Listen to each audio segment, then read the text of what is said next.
حضرت ابو معمر رحمۃ اللہ علیہ بیان کرتے ہیں کہ انہوں نے حضرت خباب بن ارت رضی اللہ عنہ سے پوچھا کہ کیا رسول اللہ صلی اللہ علیہ وسلم ظہر اور عصر کی رکعتوں میں سورہ فاتحہ کے سوا کچھ اور قرات بھی کرتے تھے؟ تو انہوں نے اثبات میں جواب دیا۔ ہم نے عرض کی کہ آپ لوگ یہ بات کس طرح سمجھ جاتے تھے؟ تو انہوں نے فرمایا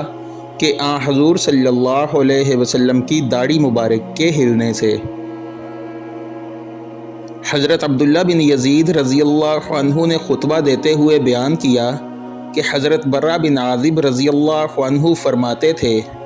اور وہ جھوٹے نہیں تھے، کہ جب صحابہ کرام رضی اللہ عنہم نبی کریم صلی اللہ علیہ وسلم کے ساتھ نماز پڑھا کرتے تھے